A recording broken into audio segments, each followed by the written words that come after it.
Foreman Glenn, good evening.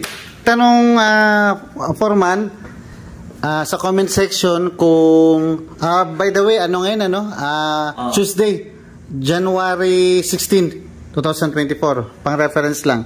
Okay, may nagtanong, Foreman, fresh graduate, civil engineer, next week, papasok na sa construction site. So, medyo alanganin siya, kasi zero experience siya. So, ano daw, ma-advise natin. Ano daw siya sa mga vlog natin. Ikaw, ano sa Foreman? Umpisa muna sa office engineer para matingnan niya kung anong gawin niya. So para sa iyo ang advice mo, office muna siya. Office engineer muna bago dumiretso, bago magrekta ng site. Okay, so 'yun ang ano mo ha. So okay din 'yun. Okay din 'yun, no? As per Foreman. Pero sa akin, sumulat ako ng meron ako lista dito na dalawang bagay na kung akong tatanungin, fresh graduate, anong dapat na ihanda sa sarili. So, assuming next week, papasok ka na, zero experience ka pa, itong unahin mo para sa akin. Project details. Yan, project details. Dapat alam mo yung pangalan ng project nyo. Diba? Yun, basta anything na project detail. May-ari, mga proponents, sino mga designer. Yan, aralin mo talaga yan. Siguro, I presume na yung project nyo, medyo medium rise o, diba? Medium rise meaning nasa mga 10 floor or 12 floor.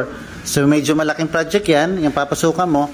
So, project details, ha? Kasi wala ka pa maisishare ito mo talaga, itong i-expect mo, tsaka reality naman to, wala ka pang may share sa team. So, pag-aralan mo muna tong project details. Okay? Tapos, yung blueprint. Palagi kong inuulit to, blueprint. So, pag day 1 mo, project details, nandun sa blueprint, pag-aralan mo. Okay? Pag-aralan mo yung blueprint. Ilista mo. Ha? Meron kang libro o libreta o tiklet na tawag, pocket notebook o field book, ilista mo yon para hindi mo makalimutan yung mga importante. Tapos meron na tawag na specs ng mga trades. Kung sa architectural, meron specification niya ng mga designers. Okay? Hingi mo yon, pag-aralan mo yung mga specs. Civil structural, meron yan. Mechanical, meron. ECE, meron. EE, meron. Fire protection or auxiliary, meron yan. Mga specs, galing sa designer. Okay? Hingi mo yon, pag-aralan mo. Okay? Pagtapos doon, eto na. List down queries and questions. Siyempre, siguro mga 30% o swerte ka na 50% na yung pinag-aralan mo, alam mo. Diba? Lahat ng di mo alam, ilista mo. Yun, doon ka magbabase ng daily research mo and learnings. Alright? Okay? So, doon ka magsisimula. Okay, ililista mo. Anong sabihin nito? Hindi ko to alam Ililista mo lang. Tapos, doon yun na yung pinakabaon mo. Excited ka na araw-araw kasi meron ka ng baon na i-research, may mga assignment ka na.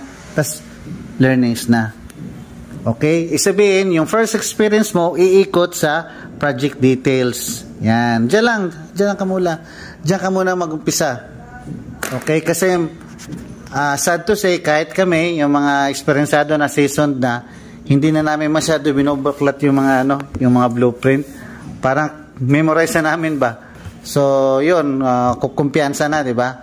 So, ganun usually nagkakamali. Kaya nga, pagka may mga project kami, nagpa-partner kami ng mga fresh graduate kasi alam namin na snappy pa sila sa mga pagbasa dahil galing ng review yan galing ng board exam, kaya talagang sharp pa sila, sharp sila sa mga ganito. So yun ang 40 nila. Okay, tapos araw-araw na yan magtatanong sila, meron na silang baon na mga katanungan, diba? Dahil pinag-aralan nila yung detalye ng project. Minsan nga doon na kami nagtatanong, yung hagdanan natin ilang flight, yung lapad nun para silang detailer, diba?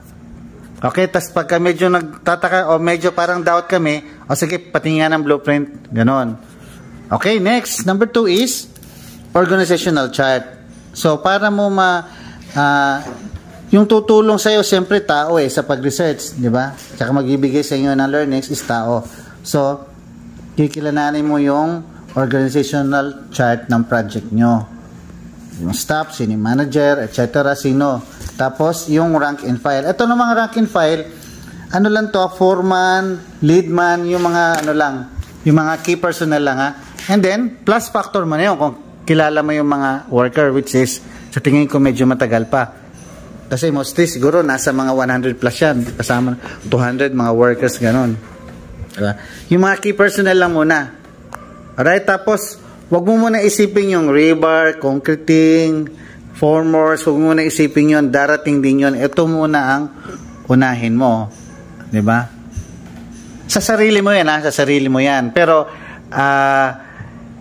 hindi pa kasama yung iuutos sa'yo, yung i-assign sa'yo. Kung i-assign ka ng rebar, ibang usapan na yun. Dagdag na yun sa etong advice ko. Etong advice ko, ano to, added na to added na to kung ano yung assignment na i-assign sa'yo ng project manager nyo. Alright? So, yun lang muna ang i-ano ko, ang i-advise ko kasi ang dami nagtatanong, dami nagko-comments nun. Alright? Okay, Foreman? Okay, sir. No? Sige, approve. Thank you. Bye-bye.